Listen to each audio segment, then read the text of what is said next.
Hello, everyone, and welcome to WTFGamersCast, the official WTF Gamers Only podcast. My name is Jarrell, and I'm here with some of my favorite people who include Grayson. Hey, how's it going? Brandon. What's happening, party people? And Marissa. Hi.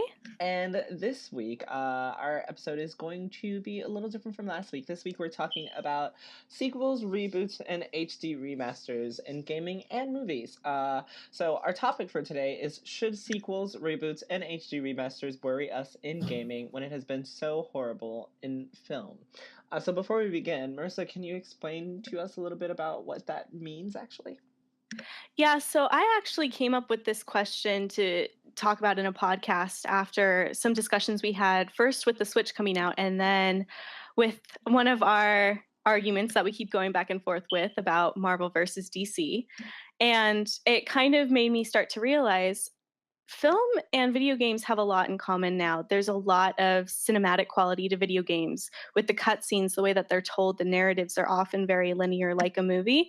So with a lot of movies that haven't had very good reboots, one that I can think of off the top of my head would probably be Spider-Man constantly being reboot with Peter Parker, with remasters, which unless you're more familiar with the original version of Star Wars, I definitely include Star Wars as being a bad remaster just because of George Lucas going back and constantly adding in CGI to the original movies, which has really angered a lot of the diehard original fans. And also series that should have just been killed off a while ago after maybe the first or second movie. And the most obvious example I can think of for that is the Saw franchise, because it also ties in with video games. There were 2 Saw games made that are amazingly hilarious to watch because they're so horrible. They are. Okay, you've seen them, so I'm glad. Oh, I've seen them. Oh boy, they're a treat to watch. I'll tell you what. Just before we got started, I just wanted to look up the dates to see how old they were, and I was actually floored when the first Saw game came out in 2009, and I was like, this looks like a shitty game that came out like in the early 2000s. How was this 2009? But yeah, so I'm just kind of with there being a trend in movies, and even now, so when we talk about Star Wars, there's The Force Awakens, which I think is a good movie. I'm not bringing that up as a bad example, but we're seeing these series get sequels, we're seeing them get rebooted, and now we're even seeing some series get rebooted in video game form, Friday the 13th being an example of that. So it just kind of sparked the question, should we worry that we're heading down the same path of just video games being made for money-grabbing opportunities, or just because the title is recognizable enough that it's going to draw in a lot of attention, a lot of buyers? So yeah, that was the question I kind of wanted to pose to everyone. Cool. So thank you for the explanation. Me personally, just to answer your question quickly, I am a little two-sided on the issue. I believe that HD remasters are great. I believe that sequels, when warranted, can be good, and I feel that reboots are sometimes necessary, and that is just because of my personal experience and situation. So, for example, I had never watched Star Wars before. I finally finished, what's the first one called? Which first one? A New Hope. Okay, yeah. So I watched A New Hope, and I watched half of the one that's after that. Okay. What's that one called? The Empire Strikes Back. Thank you. So I watched A New Hope. I watched half of The Empire Strikes Back, and I think Grayson remembers because we were watching them at the same time, and I stopped and he finished because I'm a bad person. But I watched not a bad person. Thank you. Look at you, so nice. I watched the remastered versions of these movies, and for me, there was no problem with the additional effects. Like I didn't even notice it. What I kept thinking was, wow, for this movie to be older than I am, like, it doesn't look too bad. Like, I could tell what was put in later on and then what was put in the beginning. But a lot of it, I was just like, yeah, whatever. It's a really good story. It looks good. I don't have a problem with it. So I do feel like as long as it looks good, I won't have an issue. Now, I don't know if that's because I hadn't watched the first ones, but to me, it's personally fine. And then one thing that I love is the HD remasters of games, because I think with the way that technology is moving and how fast our systems go and how fast we develop for things, I think a lot of people can sometimes get left behind when we're talking about different types of games. So, for example, one of my favorite Final Fantasies is Final Fantasy X. Unfortunately, two of my friends had... Look at you. Good taste. My favorite. That's all I want to say. Continue. Because it's so good. So unfortunately, two of my it. friends hadn't been able to play the game before, ever. Like they'd never tried it when they were younger, and so now, finally, with the PS4 selling so well, we all have PS4s, so we all play things together now, and now they have the opportunity to play Final Fantasy X. I never finished Final Fantasy 12, even though it's one of my favorites as well, and now I'm like, oh crap, I can actually play this game and finish it with a remaster. And then there was the Bioshock Infinite collection. The Bioshock collection. I played Bioshock Infinite. It was one of my favorite games of all time. I loved it, loved it, loved it. I did not play Bioshock, the original or the second, and now I have a remaster of all of them put together for the same price, which I think is another important another important part is the fact that they're not charging us extra for these titles. So I can get all 3 Bioshock games for $60 remastered with DLC. I can get Final Fantasy remastered for cheaper than the original $60 I'm going to pay for. Kingdom Hearts 1 and 2, such a classic game. If you've never played it, having the ability to get a remaster of the original and the second on the PS4 to look as good and be the same story, but be presented better with higher quality on my brand new TV. Yes, please. I love that about HD remasters. I can't think of any that are. I personally can't think of any that are. Trying to get money from me by just like a franchise. You know what? I take that back. Kingdom Hearts.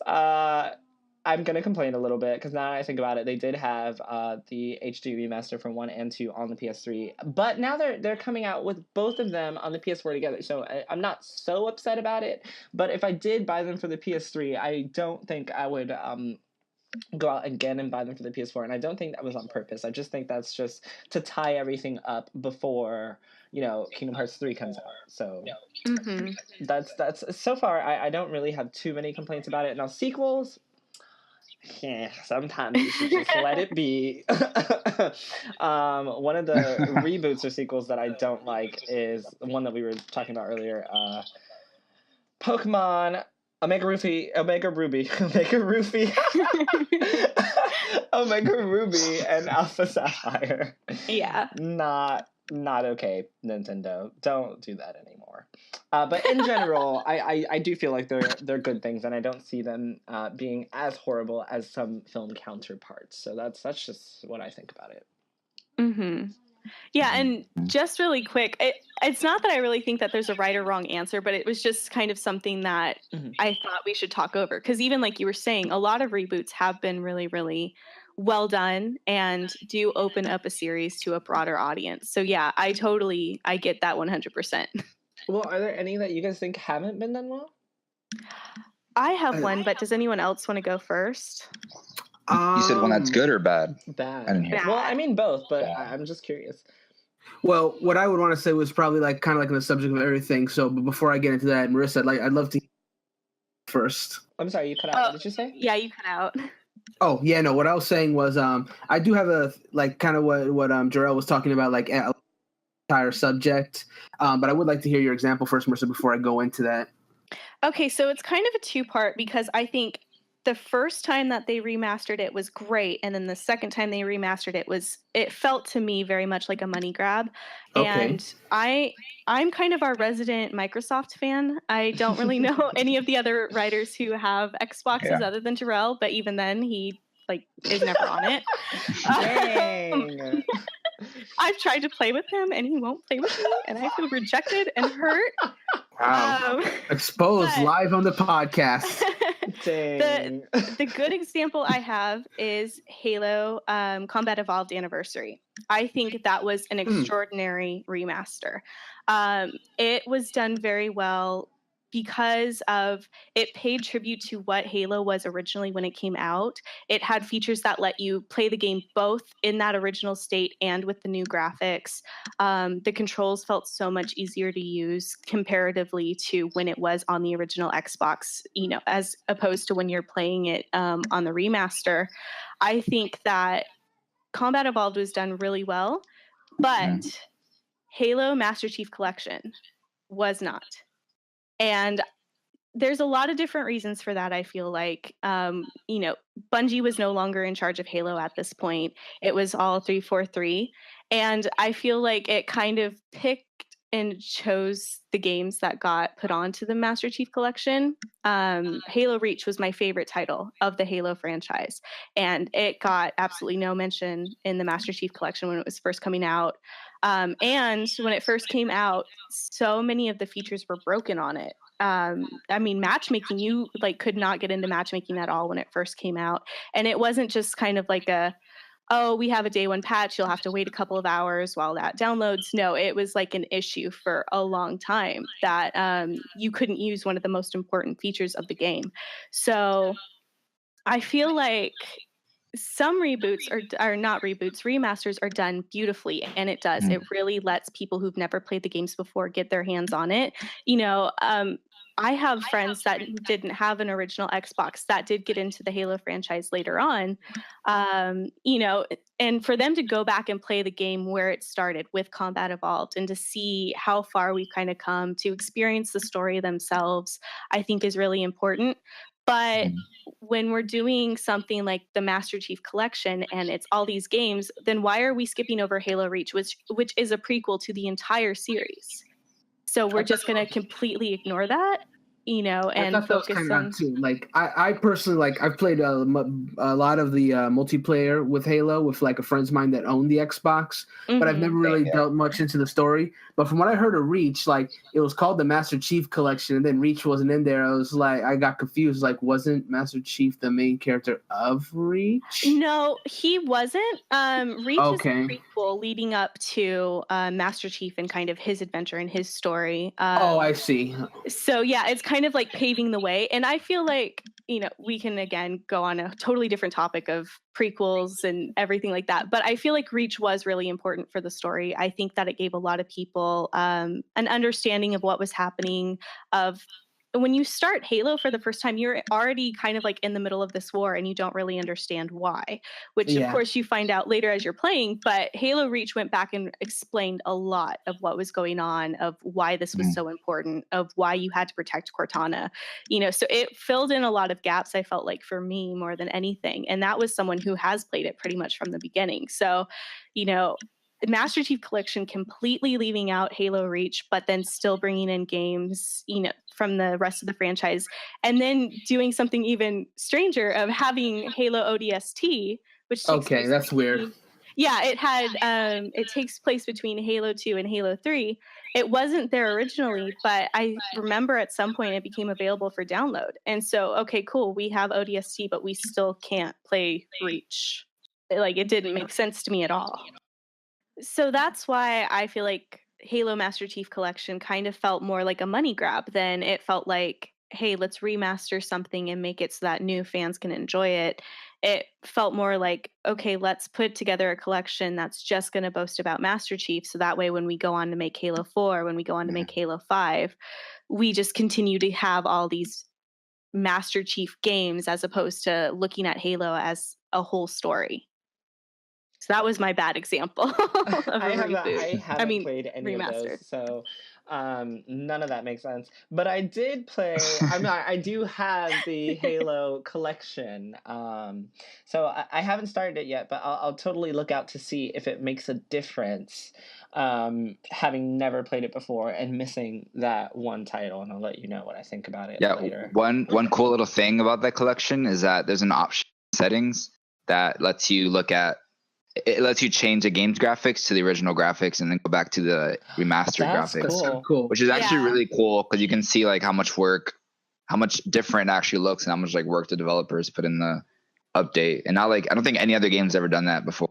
So that was They really did cool. think of any. it the first time with Combat Evolved. There was a button you could press Okay. while you were in game to switch back and forth. But yeah, it's an awesome feature just to see like in comparison. Because I remember when I was playing the Anniversary Edition, thinking, yeah, this looks okay. Let's go back and see what it looks like. And like, oh my God, it was hot garbage. Like as a kid, I remember this looking amazing, and now it looks you can tell it's outdated. But the textures and stuff look all the sharp remaster looked really good in comparison. Yes. Well, that's another reason why I don't mind them, because I cannot play old games that look textured and bad at all. It's one of the reasons I am not going to play Final Fantasy VII until I get a remake, because I can't sit through like those graphics and continue to play that game. I just can't do it.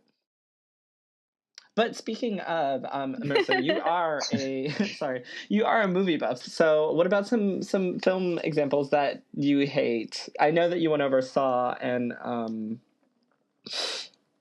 Yeah, I guess for so I mean, there's been successful ones, there's been bad ones. Movies, films, there's been so many that it's hard to like pick out exact examples, but just a different one that has more of a ground in video gaming, and I think that plays a huge role is the Silent Hill series. I haven't played the original Silent Hill games. I didn't like scary movies, scary stories at that time, so like I avoided them. But then all of a sudden I got really into scary movies, probably in like middle school or high school. And I watched Silent Hill for the first time, the movie, and I really liked it. I really loved it. And it made me interested in the games. And then I started playing Silent Hill Downpour, which I think has been the most recent one. I was so excited for PT, aka Silent Hills, aka fucking shit on my dreams. Which is never going to come out now, but you know, whatever. Well, I'm going to get Death Stranding. Do any of you still have PT on your PlayStation? Yeah, I do. And you're still playing it? Well, you can. I don't play it. I mean, sometimes I'll like just try it for like a few minutes, but I haven't played it in a while. Yeah, I literally deleted it the day before you could no longer download it again. The day before. Oh my God. Yeah. And I didn't have my PlayStation then, so I didn't get to download it. Oh no. Yeah, so I missed the whole boat on that one. But you know what? It's okay. I'm looking forward to the future. We got Death Stranding. Looks like it's going to be good. I would not be surprised if a Silent Hill announcement gets made. Just a different type of game or whatever. But the sequel to Silent Hill the movie was the hottest garbage I've ever seen in my life. And I have very, very strong opinions about it. And I don't know if you guys remember this time period. I feel like there were maybe 2 summers like back to back where all of these scary movies were getting remade for a teen audience. And so it went more away from the original story and more to like giving it sex appeal, making about these hot teens that are like going through this thing right now. And, oh my God, it's just like, I can't even, it's so scary. But it wasn't. It's just like, that was great. That was beautiful. Thank you. It's the California part of her. Yeah, it's easy to pull out when I need to. But so Silent Hill also went through this treatment, and it got Silent Hill Revelations. And it was meant to be so that you could watch it in 3D, and it was going to have those jump scares and blah, blah, blah, blah, blah.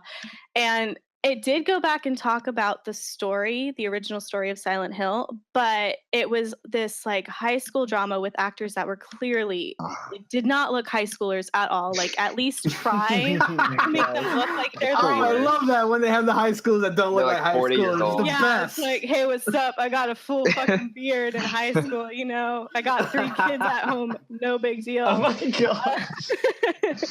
So totally 17. I'm totally 17. It's fine. But the entire movie, it looked like it could have gone an interesting way. There was a lot of aspects about Silent Hill that it kind of reintroduced about like this cult that lives in this area that you can't get to, that you don't even really understand how these people are able to go to Silent Hill.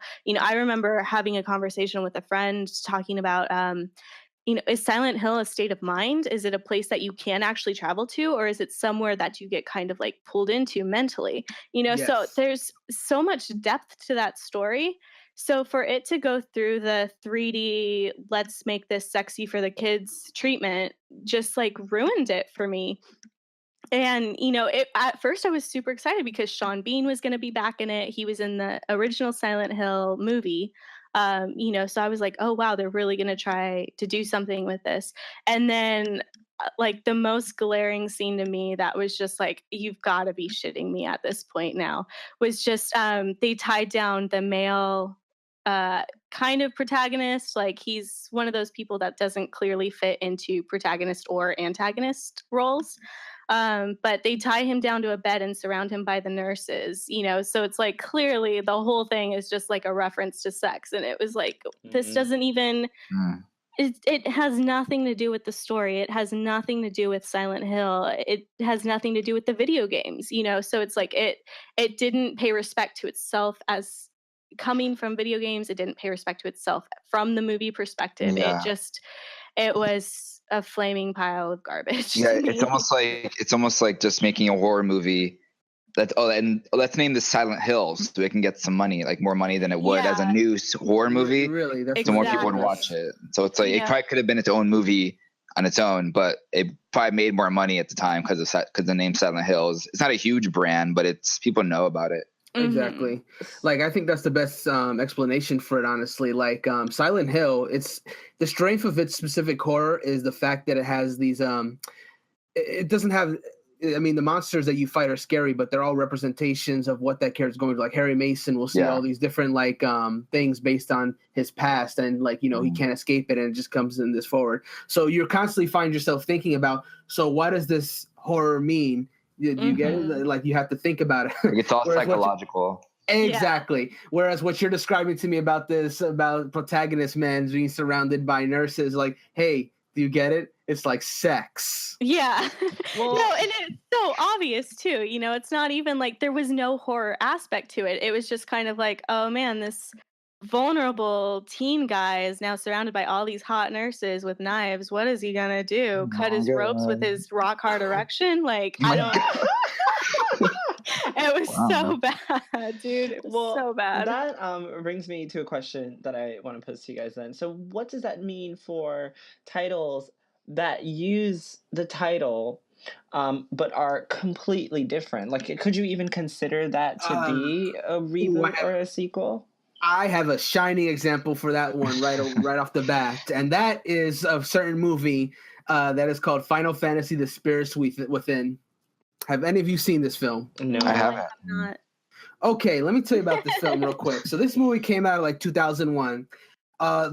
So of course it has the brand Final Fantasy on it, but it has a zero to do with Final Fantasy whatsoever. It's live action, right?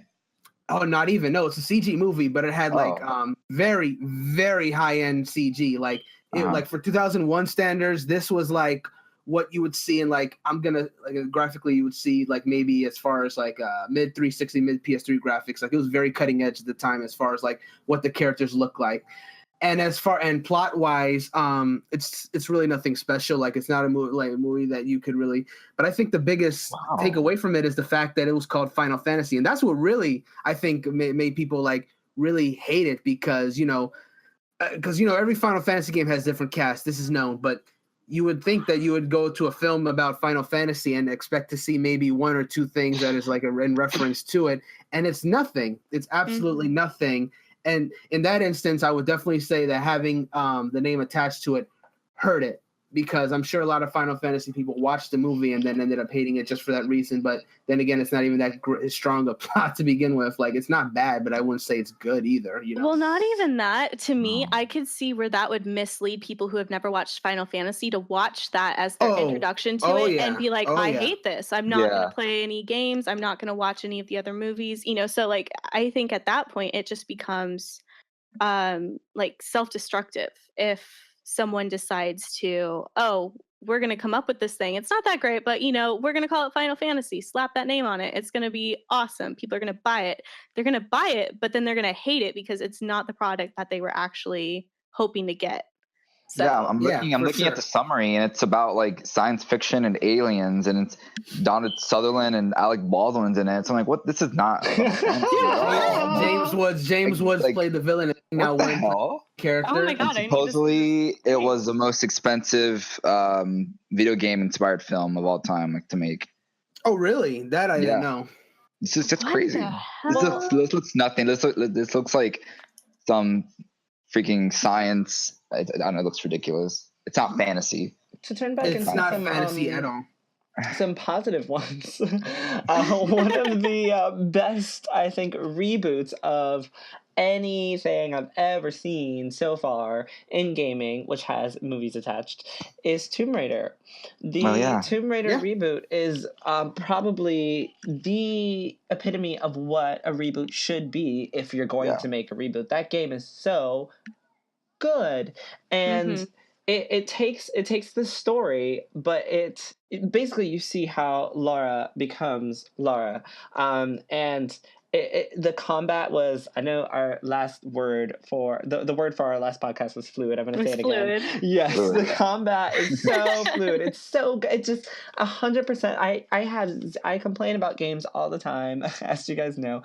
Have no complaints about the reboot for that series. Now, it is completely different from any other Tomb Raider that's been out. It's different from the movies. It's different from the older games. Like, it's nothing like anything like that. So I guess it would be a full reboot.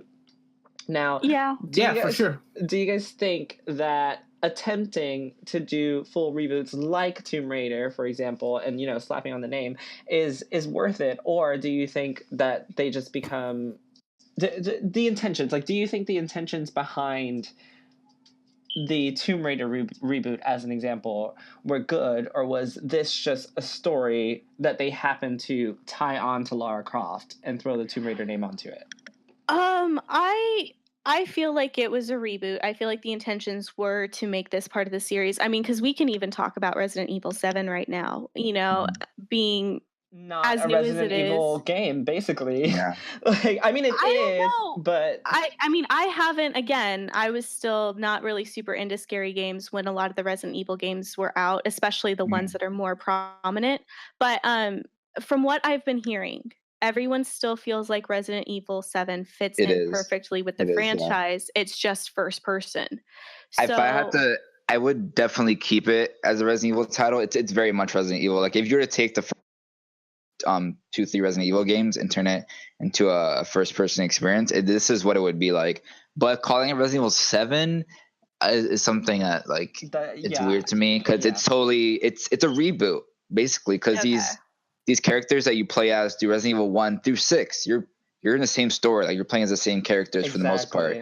You're just playing as a different main character, but they're all introduced in every game. But this is just totally different.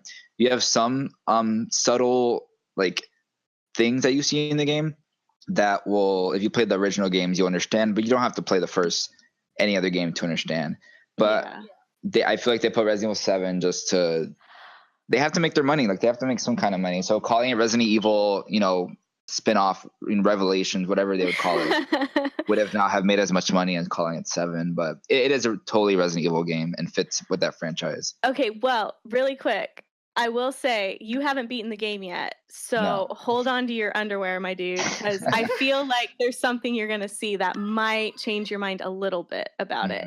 But again, that's coming from me who hasn't played it, but I've heard other people make a reference to something that happens later and it be like an oh my god moment. So I'm going to leave it there. No spoilers. I saw some stuff online, but I tried to keep it away. I haven't looked at anything. Yeah, and I'm trying so hard because I just want to talk about that game, but I know that nobody's finished it, so I'm like, But I'm actually happy that you brought it up, because I personally don't think of it as, like what Grayson said, as Resident Evil 7, just because I'm obviously not playing it because it's like scary as shit. No, thank you. I'm not.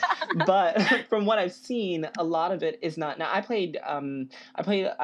watched through 4. I was too scared to play it. I watched through 4. I played 5. I played 6. I love them both. Okay, those games. And then I saw 7, and I was like, what is this? This is not at all the Raccoon City story. These are not the characters that we've seen before. As a matter of fact, this is an entire different, I did with what I saw, I did not see any references to Resident Evil games of old story-wise. I did see, the inventory and some UI stuff was similar, but story-wise, I didn't see anything that was like, hey, we're in this Resident Evil universe. Whereas, if you're playing Final Fantasy, aside from that movie we were talking about, you're going to see a Moogle or a Chocobo somewhere, But this was very much like, I don't even know if there's a mention of the virus. So far, all I've seen is, a mention of this haunted house and the family that went in there and what happened to them,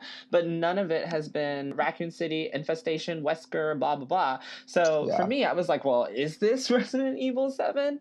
To me, no. I do think that it is a Resident Evil game because, like Grayson said, it does fit with like 1, 2, 3, and 4, I guess.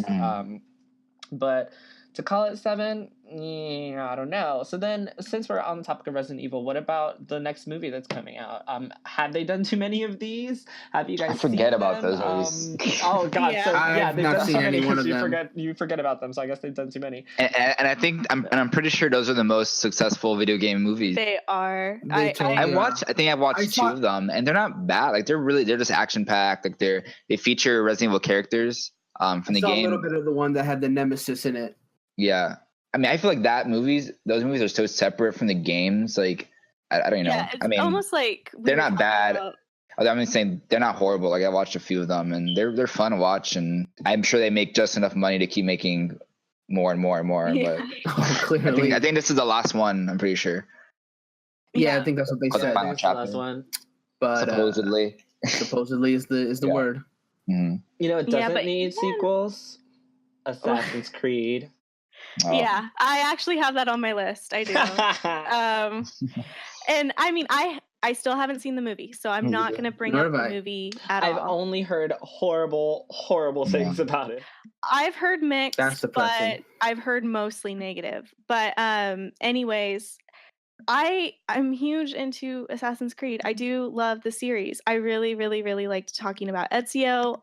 I really liked the 3rd game when I feel like a lot of people didn't. But then the 4th game came out, Unity was out, like there's just been so many now, and I don't feel like we're really I feel like we're not really getting to the point of Assassin's Creed. We're not reaching some sort of conclusion. We're just continuing to go into all these different parts of the past, almost like we just want to, like we want a reason to talk about it. Let's make an Assassin's Creed game about it.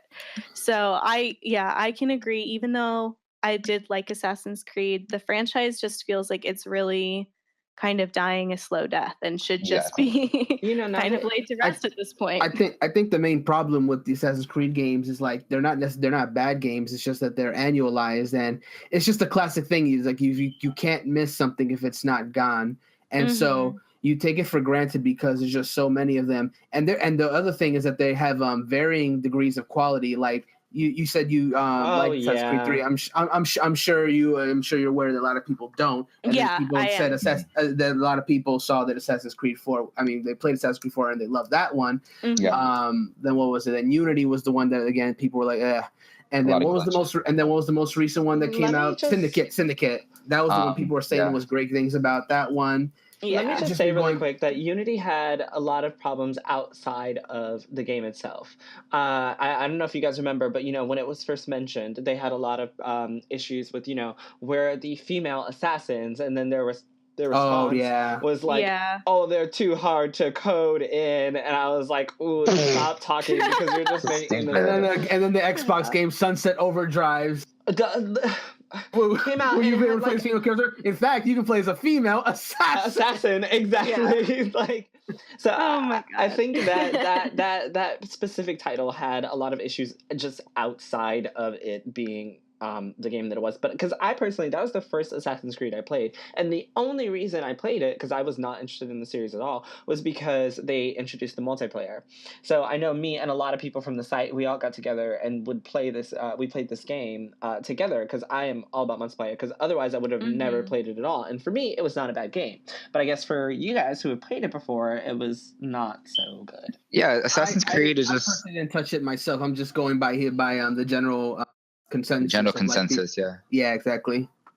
Assassin's Creed is just one of those franchises where I've played most of them, but I just don't Like, I don't love it. It's just a game I play, and it's like it's annualized, and there's no other games besides first-person shooters that are annualized. I can't think of anything else besides Call of Duty and Titanfall. Oh my god, can we please not have another Call of Duty? I'm not talking about Call of Duty. I'm just bringing it up. Like, I know. I'm just saying I don't think we need another one. At least for like a year. Oh, we don't need another one. Yeah, they can annualize. They can get away with annualizing those because the people buy them and they'll play them. Assassin's Creed is like that's the thing. It's an adventure title. You can't just annualize without it being taking some kind of hit. Like Assassin's Creed and Call of Duty are those kinds of games that they're heavy as video games, but they're not meant for gamers. If that makes any sense, they fall into that same bracket of like say the FIFA or the NBA 2K games. So the bro gamers that people would like to call. And you got it. Come on. So those games. Bros. No, I play those games, and I'm not a dude bro. No, I'm saying they're not bad games. I meant the people who only play FIFA and Call of Duty. I only play Call of Duty. No, you don't. The point I was trying to make with that is just that they'll never not annualize those games because as far as gamers are concerned, we get tired of those kind of games coming out year after year. Yeah. But they will never get tired of them because they get excited. If they could have it their way, they would want 3 Call of Duties a year. Like they don't. Okay, that's not true. That is not true. I have a point to make though that I just want to point out because I remember very specifically when we were talking about the Switch, you, Toby, and Grayson were all like, I am going to buy it no matter what, day one. So I get that mentality of I'm a fan of this franchise, I'm a fan of this series, I'm going to keep buying into it. I agree. So I get that, but I think Assassin's Creed is one of those where I still don't quite see the demographic. Like, I totally get Call of Duty. There are people who just love Call of Duty. I know a lot of people who absolutely love Halo and will buy every other Halo. So even though I'm sworn off of it at this point, it's like I know a lot of people who are immediately gonna, as soon as they see a Halo title, go out and throw money at it. But Assassin's Creed, like Grayson was saying, it's a story. It's an adventure title. Yeah. This isn't about running in and shooting a bunch of people over and over and over again on multiplayer. This is about, trying to uncover this deep, dark secret of our past, of Abstergo Industries. Why do they want to change the world? Why do they want to go back and rewrite history? Of finding out what the end goal is, and I feel like now that it's annualized, we're never going to know. We're just going to keep revisiting different sections of our past. I disagree a little bit. I mean, I do agree there's going to be no end game, but I also disagree because I have a problem and I can't just make up my mind. But because there's something to be said about you. You never know whether this year's Assassin's Creed is going to be great, and that's the sad thing. Like, oh man, is like, what if they skip this year and it could have been like one of the good ones, What if I get a year break and then the next one sucks? Wow, now I have 2 years of crap and a break of nothing, as opposed to one bad one and one that could possibly be good, because depending on that, like we said, it's a story game. So depending on the story, if they take the like I don't know if you guys saw the mobile one that was like set in China. Yeah, Chronicles. The other one with the woman who was the main character. I don't remember the names of them. That's Liberation. So both of those were not like full console titles. They were like Vita and handheld stuff, but I think some of those stories were the better stories. So if they were to do like a remaster of that and throw it on the PS4, I would be 100% okay with that, as opposed to making another Assassin's Creed this year that might be good or might suck. But one thing I did want to bring up that's a little different is I want to ask you guys about Pokemon now, because Pokemon is also an annual title pretty much. More or less, yeah. And can I say one more thing about Assassin's Creed? Oh, yeah, sorry, go ahead. Well, the fact that they decided to skip 2016 because we didn't get a main Assassin's Creed last year. Yeah. I think it shows that they learned their lesson. They're maybe going to take like maybe 2 years now to make a new mainline game. Mm-hmm. So Well, I think and the whole I think yearly Watch thing is Dogs over. is their break. Yeah, that's a whole year another. now. Yeah, but I think too, just really quickly before we switch over to Pokemon, is that at this point, I don't consider myself an Assassin's Creed fan anymore in the sense of I'm going to go buy it day one. Now I'm super hesitant because I've bought 4 or 5 of the titles, probably I would say 4 of the titles, and have not been impressed and have not cared about the story anymore. So, if they are learning their lesson, if that break was them being like, okay, wait, we need to slow this down. We need to get back to the narrative of this. Cool. I'm on board. I totally support it. If not, this is another sequel type scenario where I'm like, I don't want to see it anymore. It's also, correct me if I'm wrong, it's also the fact that, they have 2 different studios working simultaneously on these games. So you're always not going to get the same type of game anyway, because you've got 2 different studios working on them, right? I could see that being a good and a bad, though. And I have way more examples that I could use for that. But I mean, I'm a big believer in that the more hands that you have on a project, the more creative it's going to turn out. So like that's agree. not Sure. really, Yep. yeah, that's not really a drawback for me. But it's just, I don't know. I think that they really got on to that train that sort of Halo was on and Call of Duty was getting on. It seems like they got on it at the same exact time as those franchises. So I think now they're realizing this is not our train. This is not going to a destination we want to be at. We don't want to be, a Halo or a Call of Duty because we're not a shooter. We're not just for multiplayer action. We're for story. So if they're learning that, awesome. If they're not, I'm not going to buy the games anymore. So. Dang. You heard it here first. No more Assassin's Creed live on the podcast. Unless the stories are good. No. Stories are good. I'll buy them, but. Marissa renounces Assassin's Creed forever. No. Ubisoft officially cancels all future Assassin's Creed products from this point forward. But then Ubisoft has its own problems, so I won't even go into that. Yeah. Anyway, so yeah, Pokemon has almost become an annual thing. So how do we, I know this is a little bit off topic, but how do we not get burnout from these yearly titles? Because I think personally that one of the reasons I had such a big issue with Omega Ruby and Alpha Sapphire was because I had just finished X and Y, and I was still in the mix of, okay, I'm still taking my DS and I'm still playing these games, and then another one comes out that's a remake. It's not an original, it's a remake that's in between years. It's a remake, and it was not the innovation that I got from X and Y. X and Y is probably my favorite Pokemon title, just because they did so much different and so much right. The customization options, like I was like, oh my god, I get to be me, like in a Pokemon game. I was so upset that customization didn't return for Aura. Yeah, and then they're like, this is a I understood it because this is a remaster of an original, so of course they're gonna give you, the same main characters. The characters, but giving me a huge piece of key lime pie, which is my favorite dessert, and then being like, hey, that's I'm what's actually up. Key lime pie is the greatest. Because it is, and then being like, you know what, I hope that you had enough of it because next year I'm gonna give you like something really nasty, like pecan pie.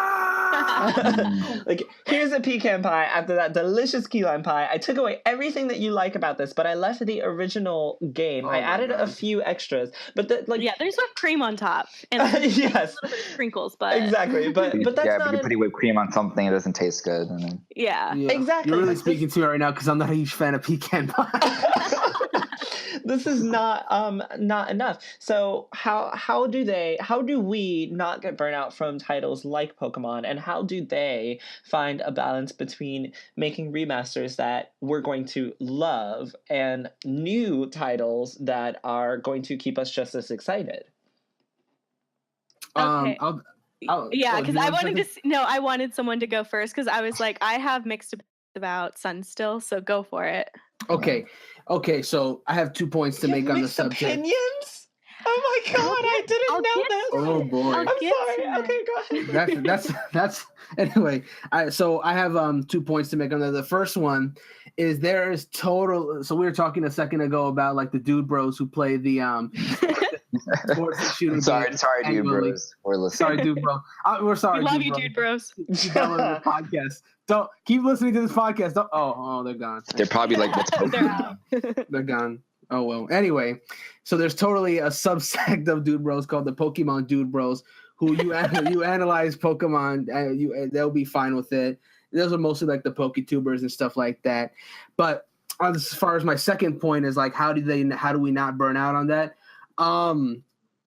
I think the simple answer to that is like Pokemon. I've noticed has actually kind of like started doing this to some degree, where there was a point of time, like I'm sure a lot of people who've played the games remember, where there really was just annualized like for a long time. Like as far as like and in a way, Pokemon still kind of is annualized. Like you just won't get a main game every year. You still might you'll get something. You'll get something if you're a Pokemon fan, and you know what? I think that's fine. Like. Because even though it's still Pokemon, you know, it's a different type of game, and you'll play it or you won't. I think that's fine. But as far as the main games are concerned, is I think it's just, you know, they do these remakes every now and then, which, as you said, there's not really any innovation going on. It's basically, hey, did you like that game when you were younger? You can play it again now with like modern, you know, metagame stuff and like that. I'm not going to go too deep into it. There's some Pokemon lore I can get into, but I'm not going to really do that. The point is, yes, you're right. It's like it's you know, it's the same game more or less. You know, you got the same game, and then it's not until the post game where you get some real different stuff. But yeah, the remakes. I think it's important that they don't do that too much. Like it's okay to do it. I honestly do feel like, you know, not everyone's gonna love it, but I do feel it's okay to do it every now and then, because there's just some people. The way these games are like the Pokemon games, like with all the connectivity of like Pokemon is probably one of the most connected franchise I've ever seen in a game franchise, where you can just keep transferring Pokemon back and forth between them and experiences. And I think in a franchise like that, the Pokemon games, the way they're set up, do not lend themselves to be re-released on an HD remaster. It just wouldn't work. The only way they could really do that is if they did virtual console releases like they did with Red, Blue, and Yellow, and have that functionality added in. And maybe that's what they'll do going forward, and maybe that'll be okay. But I think I really do think they're starting to learn their lesson, because for a while they were just doing like, hey, here, you know, those two Pokemon games just played. Here's a third version that adds like maybe a few new features. Yeah. And then with Black and White, they didn't do that. They did a sequel instead, which I felt was a much better solution, because you're going to the same region again, sure, but at least you're going to a new story and seeing some new different things. Mm-hmm. But even that, like a lot of people like that. But even that was the thing that were people like, So X and Y, I never played Black and White too. I personally love them, but yeah, I could definitely see what higher. But with X and Y, they didn't even bother doing any of that. They didn't do a Z version, or they didn't do an X2 or a Y2. They just said, you know what? Here's your Kalos game. Play. That's it. Enjoy it. We're gonna move on to the next gen now, so we don't have to swamp people. And then there's your Oris, because Pokemon fans were dying for their Hoenn remake. So were they? You know what? They were. You're right. They were until they got it. People love Hoenn. Yeah, people love Hoenn. They love Hoenn. And people love Hoenn. People love Hoenn. Oh God, I just got it. Hoenn it up. And I honestly see them doing like a Sinnoh version in maybe 2 years or something like that. I hope it's like 2 years, because then we don't get an annual. I think that's the solution. Just don't release one every single year. Pokemon is a big enough franchise that they don't have to do that anymore. They can just give us spin-offs that people can play or not. And I think it's a way to keep the franchise alive in people's minds without killing it, you know. And I would I would hate to see Pokemon die, because it's one of my all-time favorite franchises. Yeah. And I just don't want people to get sick of it, because Oris, as much as people liked it, a lot of people also got really sick of it too. That was the burnout game for a lot of people, including it was the burnout game. That's it. That's the answer. Like Assassin's Creed, people have different answers to where their burnout game was, but Oris was a big burnout. Yeah, really. That's where I got burned out. Because I played X and Y, and Joel's gonna hate me, but I never really loved it too much. and then having Omega Ruby and Alpha Sapphire come out with the same art style that I never liked. Like I think X and Y is kind of ugly, to be honest. Okay, can we not like now you're just being you're just and then Ruby and Sapphire came out, and I'm like, I don't want to play Ruby and Sapphire with these ugly, like looking not ugly, but the art style. And I was like, okay, I'm No, kind of but I actually done. agree. I didn't want to play Omega Ruby and Alpha Sapphire. I didn't like the art style either. It not only doesn't look like X and Y, but it's a remake of a game I never really liked and like too much in the first place. Mm-hmm. Ruby and Sapphire probably like my least favorite. Not my least favorite, but Johto is just. You know what's funny about that actually? As far as Hoenn is concerned, that is very much the mixed bag. That is okay. That is very much the mixed bag. Mixed bag region because a lot of diehard Pokemon fans will swear by Hoenn as like their favorite region, whereas people who got into Pokemon in the '90s, that's the part where they tapped out. You know, for a lot of the '90s kids, that's where that was their tap out point. Wait, which one is Hoenn? And then ironic. Ruby and Sapphire. Okay. Yeah. Like for a lot of the 90s kids that were just on board Pokemon hype train because it was just a big thing of the 90s, like Ruby and Sapphire was like their tap out point where the people that continue to play will say that's like one of their favorite Pokemon games of all time, which is why the thirst for the remakes were so high. But ironically enough, history kind of repeated itself because, again, the Pokemon fans, they liked it at the time when it came out and then they got tired of it like pretty quick. And then it was a tap out for other people like, people here, Yeah, I can see that, but I think too, because one of the things I wanted to mention when you were talking about these sort of spin-off and side games for Pokemon, one of my favorite Pokemon games of all time was Pokemon Coliseum. Oh, I love me some Coliseum. Yes, yeah. I adored that game so much. That and XD, they're both awesome. Yes. Yeah, unfortunately, I didn't get to play. You said Pokemon Coliseum? Yeah. On the GameCube? Yeah. Mm-hmm. Oh my god, yes! But I adored Pokemon Coliseum. I really liked that they went almost kind of like this darker route with the game with the shadow Pokemon. Super and dark. It was just purify them. Yeah, it was such an interesting idea to kind of, we keep seeing these games where, and don't get me wrong, again, I love X. I do like Sun, even though I have my mixed opinions that I'll get to. But, I like the games. I don't really get bored of the stories. I feel like almost every time it's like, oh, we're stealing Pokemon. Oh, this time we're using them for energy. Oh, this time we're, it's like, okay, we get it. There's always going to be a team that wants to use Pokemon for bad. Cool. But this was a really different take on the games of, okay, so they are getting away with stealing Pokemon and this is what they're doing to them. You have to stop it. Mm-hmm. And I really liked it that it had already started to spiral downhill. It was already starting to affect Pokemon, affect the world of Pokemon, that you had to, communicate with Pokemon gods to kind of like help free their hearts that had just been shrouded in darkness. So I would love to see more games, and I would love to see some of those types of games come to something like the 3DS too. I realize Coliseum is a bit different. I totally get why it was on a console. I agree with that 100%.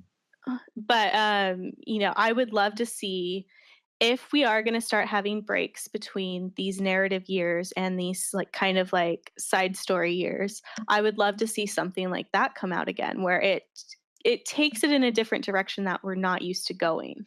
And I think, really quick, I think that Pokemon X did that, and I think that's why I like Pokemon X a lot, because X's story was really just like, is it okay for us to capture Pokemon? Like, am I doing a bad thing by holding these things in their Pokeballs? X, are you talking about Black or White? I'm sorry, Black and White. I'm sorry, I meant Black and White. Black and White. Oh my god, I'm so sorry. I love the Black and White story. Yes, you're absolutely right. Yeah, that story was like the villain was pretty much like, you guys are the bad people for taking these Pokemon and like forcing them to fight against each other. There are very few villains in any kind of that are so well written that you have to question your own morality just to fight them. And the fact that Pokemon did that, stellar. Yes, and I think that's why I first of all, I love X. I'm sorry, Black and White. I love Black and White. But I love Black and White because of the story, like the reason that you like Pokemon Coliseum. But I love X and Y because of the innovation. Now, if the next one can give me like, innovation plus story, or, give me Sun and Moon's innovation with Black and White story. Actually, no, not Sun and Moon. Give me X and Y's innovation with black and white story, and I think that would be the perfect Pokemon game, because I think Sun and Moon story is a joke. Like, I don't even. Oh yeah, it is. Totally. Jarrell, let's not tell everybody where I'm at. Let's not tell everybody where I'm at in the game. But so far, talk about the story. But so far, it's ridiculous. Now I heard it gets better. I heard it gets better. There's some crazy stuff that happens at the end. Let me.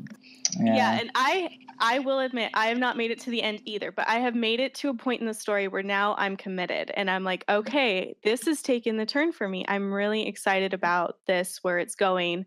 But the reason that I have such mixed feelings about Sun and Moon is because it holds your hand so much throughout the entire game. Oh my god, yeah. It's so freaking slow. Yeah, the dialogue is killing it for me. I almost didn't make it through to the point of like getting it to the second island even, because I was like, if anyone talks to me one more time, I'm gonna fucking just like throw my Pikachu at your face and hope it electrocutes you to death. Like, I can't do this conversation right now.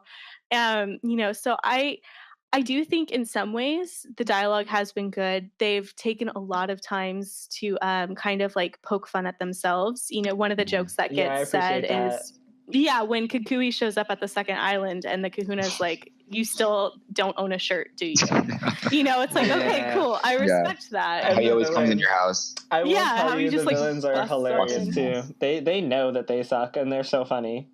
Yeah, Team Skull's kind of great. Team Skull's the best. They're the best team. But it's still, I don't know. It's still not as good as X and Y was for me, and I know Grayson doesn't like it, but I like Sun and Moon more than X though. But no, I get that, because you didn't really like X, and for some reason I felt like I really did. I think that there were some innovations that were better in Sun than they were in X. I really like the new Pokemon Refresh system. I love that too. Yeah, taking out the mini games and way just better making than it about care. No, I miss my mini games. Stop it. No, I miss my mini games, but I do like being able to care for them after they've been like in status conditioned. Yeah, I like that because it makes it feel like you're more connected to these Pokemon. It's not just like, oh, I caught you, I get to use you now. Cool, whatever. Fight for me. Yeah, fight for me. Fight for my love. But my Garchomp doesn't have to fight for my love. I already love it. Yeah. No, same with a lot of my Pokemon too. But I think that kind of like what Brandon was touching on is that if Nintendo stays more focused, if Pokemon Company stays more focused on story than necessarily innovation with the games, although it is an important aspect of them, how to change your experience as you journey through, I could see Pokemon going strong for many years to come. I mean, we're 20 years in and we're talking about Sun and Moon being some of the best Pokemon games ever made. We're still talking about X and Y. We're not talking about Alpha Sapphire and Omega Ruby in the same way, but there's a lot of games that we're still really into, that we're still really talking about for Pokemon. Yeah. So I think that, this is a series that is strong. When we're talking about sequels and reboots and all that stuff, this is one of the examples that it's like, it's not all bad for video games. There's a lot of good to come. I was going to say, like, I think the major summary of like this entire conversation is, honestly, of course, there's good and bad examples for both film and, gaming. But I feel like gaming handles the subject matter of sequels, reboots, and HD remasters better. I agree. Because like, as Jarrell was saying, like HD remasters, it's two things. If it's just a remaster, then it's either, hey, you want to play this game on a, modern console with like HD graphics so you can actually enjoy it better today, you can do that. Or better yet, there's someone who's never played it and now you can play it. Then you take a reboot, and Tomb Raider was a great example of that because so good. It's great. And the original Tomb Raider games were pretty good on their own, but like, arguably the reboot like really stepped to the next level. Actually, as far as gaming reboots is concerned, I think they work best when a game series has either not been performing so well in recent entries, or if it just has been dead. No, because then we could talk about Sonic, and that just never gets good. Oh, I had that on my. Yeah. I hope that's But Sonic has never been like hard rebooted ever. Well, no, that's not true. They did Sonic 06. Sonic 06 was like a soft reboot. That was like a soft reboot. It was. They brought humans into the mix. The human world. Well, they did that in Sonic Adventure. With Beastiality. Didn't like Sonic Adventure. What? Yeah. There was a lot of sexual into it. Oh after that, all the he's not making this up, by the way. Oh my god. Not, no. Sonic made out with a human girl. We're not kidding. Oh dear. Oh god. But yeah, no, I totally agree. Because even though I wanted to bring the question up, it was just to kind of talk about it because I've seen both good and bad examples in both film and movies. You know, there's a lot of, we don't even have time to go over like all the stuff that was on our list. For sure. Because I really wanted to talk about Star Wars too. You know, I feel like the movies have done good. The prequels, of course, everyone apparently hates the prequels. No spoilers. Except me. They're okay. I'm not going to spoil for you, Jarrell. Thank you. You know, but then we even go into video games, and I think more so than the movies, the video games have suffered. We have some amazing titles, and then we've gotten titles where we're like, what is this? Yeah. What am I playing? So, you know, I think that you could easily make a strong case for there's absolutely nothing to worry about, and then you can make a strong case for, yeah, there is, because I think at the core of it, it's the intentions behind the decisions of rebooting, of remastering, of creating a sequel. I'm glad you brought up intentions. I'm just going to touch on this real quick. I'm going to focus on sequels or even prequels for this part of what I'm going to say is the intention. So there are some films that come out like Star Wars that totally intend for sequels to come out. Like that was the game plan from the start. And so those sequels are fine because that was all part of like one bigger story. Whereas you get other films that, oh wow, this movie did really well. We weren't expecting that. Put a sequel out there. Like Silent Hill. Says businessman with a cigar in his mouth. we gotta make all these Shrek sequels. Or The Hangover was good. Hangover Part 2. Let's do this. Oh God. Yeah. And that's true for games too. I mean, games more so than movies will get sequels. Even if it wasn't planned, but with video games, sure, you get some video games out there that have some like really stellar stories, but video games at their core are games that you play and then enjoy if you really like the gameplay. And sequels in that regard almost always turn out better than movie sequels because even if the story is not as good as the original, which it often is not, the gameplay gets better because they take what was more often than not, what was wrong with the last one and then make it better for the sequel. Or hey, players said, this was good, but maybe if you put this there, that would, and then there they go. They'll add a whole bunch of new stuff, streamlined, and I think video game sequels more than often than not turn out very well. Movie sequel, it just depends. Depends. So and then just one thing about sorry. No, go ahead. And the best thing about like just HD remasters, just making a game look better on the next system. It helps developers get to work on the system, like when Naughty Dog did The Last of Us. The Last of Us Remastered and Uncharted Collection, they have a chance to work on the PlayStation 4 architecture so they can make sure The Last of Us Part 2 looks good and that Uncharted 4 looked the way it did. So they get to put out a game on the system, let people play it that never owned a PS3 or just never bought the game in the past. They get to play the game and then hopefully get a sale for the next game, and they can make the next game look better because they already have experience on the console. So I mean, it's good for them. I'm sure developers love making HD remasters when they can. Yeah. So I think we all have answered the question in our own way, which was should sequels, reboots, and HD remasters worry us in gaming? And I think our consensus is no. We should be more worried about movies.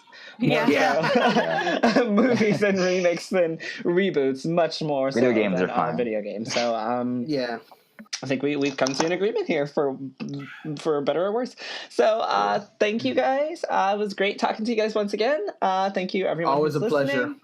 Of course, you can check us all out at WTFGamersOnly.com, and we'll see you next time, guys. Thanks for listening. Thanks. Peace out, friends. Bye.